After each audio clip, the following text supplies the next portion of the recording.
Hi hello friends, welcome to my channel. ನಿಮ್ಮ ಮನೆಯಲ್ಲಿ ಏನಾದರೂ ಚಪಾತಿ ಮಾಡಿ ಎಕ್ಸ್ಟ್ರಾ ಚಪಾತಿ ಉಳಿದಿದೆಯಾ, ಎಕ್ಸ್ಟ್ರಾ ರೊಟ್ಟಿ ಏನಾದರೂ ಉಳಿದಿದೆಯಾ? ಆ ರೀತಿ ಏನಾದರೂ ಉಳಿದಿದ್ರೆ ಚಪಾತಿ ರೊಟ್ಟಿಯನ್ನು ವೇಸ್ಟ್ ಮಾಡದೆ ಈ ರೀತಿ ಹೆಲ್ದಿಯಾಗಿ ನೀವು ಕೂಡ ಬ್ರೇಕ್ಫಾಸ್ಟ್ ಮಾಡಿ. ಒಂದೊಂದು ಸತಿ ನಿಮ್ಗೆ ಏನಾದರೂ ಅಡುಗೆ ಮಾಡೋಕ್ಕೆ ಇಷ್ಟ ಇಲ್ಲ ಅಂತಂದರೆ ಅವಾಗಾದರೂ ನೀವು ಈ ರೊಟ್ಟಿಯಿಂದ ಸೂಪರ್ ಆಗಿರ್ತಕ್ಕಂಥ ಒಂದು ಉಪ್ಪಿಟ್ಟನ್ನು ಮಾಡ್ಕೊಂಡು ತಿನ್ಬೋದು.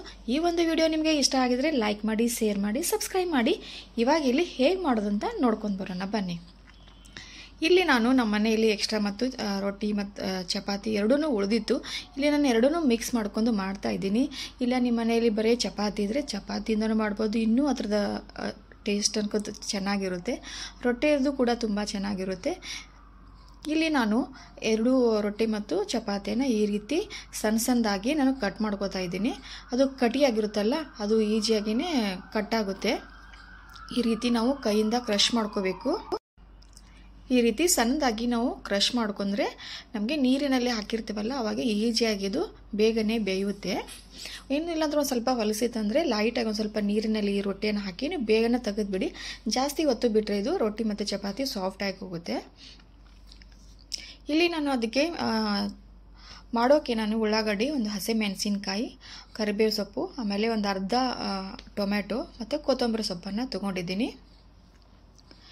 ಇಲ್ಲಿ ನಾನು ಆ ಉಪ್ಪಿಟ್ಟನ್ನು ಮಾಡಲಿಕ್ಕೆ ಒಂದು ಕಡಾಯಿನ ಇಟ್ಟುಕೊಂಡಿದ್ದೀನಿ. ಆ ಕಡಾಯಿ ಚೆನ್ನಾಗಿ ಕಾದ್ಮೇಲೆ 1-1.5 ಸ್ಪೂನಷ್ಟು ಎಣ್ಣೆ ಹಾಕೋತಾ ಇದ್ದೀನಿ.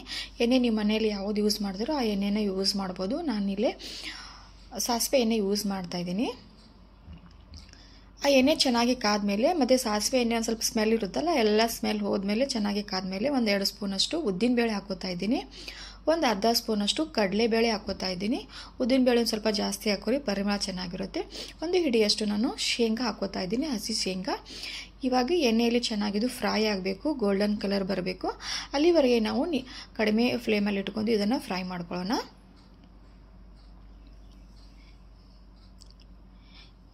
ಇವಾಗ ಇದು ಚೆನ್ನಾಗಿ ಎಲ್ಲನೂ ಫ್ರೈ ಆದಮೇಲೆ ಒಂದು ಅರ್ಧ ಸ್ಪೂನಷ್ಟು ಸಾಸಿವೆ, ಒಂದು ಅರ್ಧ ಸ್ಪೂನಷ್ಟು ಜೀರಿಗೆ ಹಾಕ್ಕೊಂಡು ಮತ್ತು ಇಲ್ಲಿ ಫ್ರೈ ಮಾಡ್ಕೋತಾ ಇದ್ದೀನಿ. ಈ ಫ್ರೈ ಮಾಡ್ಕೋಬೇಕಾದ್ರೆ ಗ್ಯಾಸ್ ಫ್ಲೇಮನ್ನು ಹೈ ಟು ಮೀಡಿಯಮ್ ಮೇಲೆ ಇಟ್ಕೊಡಿ, ಜಾಸ್ತಿ ಏನೆಲ್ಲ ಇಟ್ಕೋಬೇಡಿ. ಆಮೇಲೆ ಸ್ವಲ್ಪ ಕರಿಬೇವು ಹಾಕೋತಾ ಇದ್ದೀನಿ, ಫ್ರೆಶ್ ಆಗಿರ್ತಕ್ಕಂಥ ಕರಿಬೇವನ್ನ.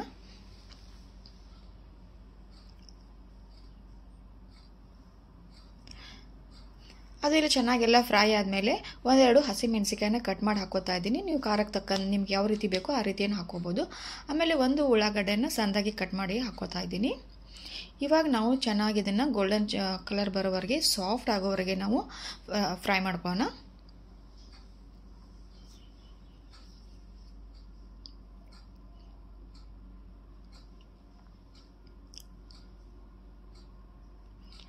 ಇವಾಗ ಇದು ಎಲ್ಲನೂ ಸಾಫ್ಟ್ ಆದಮೇಲೆ ಒಂದು ಸ್ವಲ್ಪ ಕಲರ್ಗೋಸ್ಕರ ಇಲ್ಲಿ ನಾನು ಅರಿಶಿನ ಪುಡಿ ಹಾಕೋತಾ ಇದ್ದೀನಿ. ಅರಿಶಿನ ಪುಡಿ ಹಾಕೋದ್ರಿಂದ ಅದು ಚಪಾತಿ ಉಪ್ಪಿಟ್ಟಿರುತ್ತಲ್ಲ ಚೆನ್ನಾಗಿ ಬರುತ್ತೆ.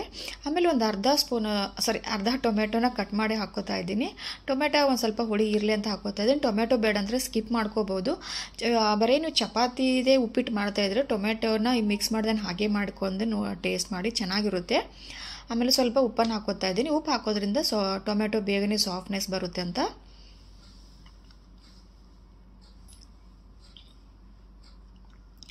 ಈ ರೀತಿ ನಾವು ಚೆನ್ನಾಗಿ ಎಲ್ಲನೂ ಸಾಫ್ಟ್ನೆಸ್ ಬರೋವರೆಗೆ ಮಿಕ್ಸ್ ಮಾಡ್ಕೋಬೇಕು ಎಣ್ಣೆಯಲ್ಲಿ.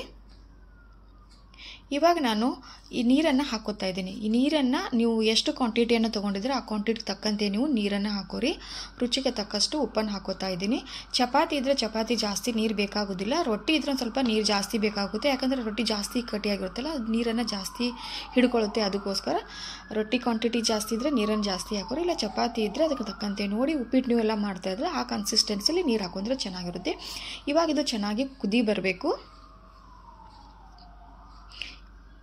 ಇವಾಗ ಇಲ್ಲಿ ಒಂದು ಸ್ವಲ್ಪ ನೀವು ಸಕ್ಕರೆ ಕೂಡ ಮಿಕ್ಸ್ ಮಾಡ್ಕೋಬೋದು. ಆಮೇಲೆ ಇದು ಚೆನ್ನಾಗಿ ಕುದಿ ಬಂದಮೇಲೆ ನಾವು ಅದನ್ನು ಮುರಿದಿಟ್ಕೊಂಡಿರ್ತೀವಲ್ಲ ರೊಟ್ಟಿ ಚಪಾತಿನ ಇದರಲ್ಲಿ ಮಿಕ್ಸ್ ಮಾಡ್ಕೋತಾ ಇದ್ದೀನಿ. ಇಲ್ಲಿ ನೋಡ್ತಾ ಇರ್ಬೋದು ನೀವು ಎಷ್ಟು ಚೆನ್ನಾಗಿದು ಮಿಕ್ಸ್ ಆಗಿದೆ ಅಂತ. ಇದು ಬೇಗನೆ ಮಿಕ್ಸ್ ಆಗುತ್ತೆ, ಯಾಕಂದರೆ ನೀರು ಚೆನ್ನಾಗಿ ಕಾದಿರುತ್ತಿಲ್ಲ, ಕುದಿ ಬಂದಿರುತ್ತೆ ಅಲ್ಲ. ಇವಾಗ ಚೆನ್ನಾಗಿ ನಾವು ಮಿಕ್ಸ್ ಮಾಡಿದ್ಮೇಲೆ 1-2 ನಿಮಿಷದಷ್ಟು ಕಡಿಮೆ ಫ್ಲೇಮ್ ಇಟ್ಕೊಂಡು ನಾವು ಇದನ್ನು ಬೇಯಿಸ್ಕೊಳ್ಳೋಣ.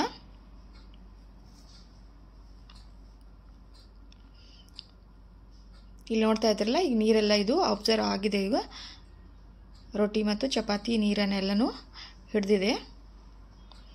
ನಿಮ್ಗೆ ಇನ್ನೂ ಒಂದು ಸ್ವಲ್ಪ ಏನಾದರೂ ತಿಳಬೇಕಂತಂದರೆ ನೀವು ಬಿಸಿನೀರನ್ನು ಕಾಸಿ ಕೂಡ ಹಾಕ್ಕೋಬೋದು. ನಿಮಗೆ ಗೊತ್ತಾಗುತ್ತೆ ಸಾಫ್ಟ್ನೆಸ್ ಆಗಿದೆಯೋ ಇಲ್ಲ ಅಂತಂದರೆ. ಇಲ್ಲ ಸಾಫ್ಟ್ನೆಸ್ ಆಗಿಲ್ಲ ಅಂತಂದರೆ ಸ್ವಲ್ಪನೇ ನೀರನ್ನು ಮಿಕ್ಸ್ ಮಾಡ್ಕೋಬೋದು. ಲಾಸ್ಟಿಗೆ ನಾನು ಕೊತ್ತಂಬರಿ ಸೊಪ್ಪನ್ನು ಹಾಕೋತಾ ಇದ್ದೀನಿ. ಕೊತ್ತಂಬರಿ ಸೊಪ್ಪೆ ಹಾಕೋದ್ರಿಂದ ಪರಿಮಳ ಕೂಡ ಚೆನ್ನಾಗಿರುತ್ತೆ, ತಿನ್ನೋಕ್ಕೆ ಟೇಸ್ಟ್ ಕೂಡ ಅಷ್ಟೇ ಸೂಪರ್ ಆಗಿರುತ್ತೆ. ಇವಾಗ ಟೋಟಲಾಗಿ ಚಪಾತಿ ಮತ್ತು ರೊಟ್ಟಿ ಉಪ್ಪಿಟ್ಟು ರೆಡಿ ಆಗಿದೆ. ನಮ್ಮ ಕಡೆ ಉತ್ತರ ಕರ್ನಾಟಕ ಎಲ್ಲ ಈ ಚಪಾತಿ ರೊಟ್ಟಿಗೆ ಮುರಿನೂ ಅಂತ ಹಿಂಗೆ ಅಂತಾರೆ. ಇಲ್ಲಿ ನೋಡ್ತಾ ಇರ್ಬೋದಲ್ಲ ಸಖತ್ತಾಗಿರ್ತಕ್ಕಂಥ ರೊಟ್ಟಿ ಚಪಾತಿ ಉಪ್ಪಿಟ್ಟು ಯಾವ ರೀತಿ ರೆಡಿಯಾಗಿದೆ ಅಂತ. ನೀವು ಕೂಡ ಯಾವುದೇ ರೀತಿ ಚಪಾತಿ ರೊಟ್ಟಿನ ವೇಸ್ಟ್ ಮಾಡ್ದೇ ಈ ಹೆಲ್ದಿಯಾಗಿರ್ತಕ್ಕಂಥ ನೀವು ಉಪ್ಪಿಟ್ಟನ್ನು ರೆಡಿ ಮಾಡ್ಕೊಂಡು ತಿನ್ನಿ.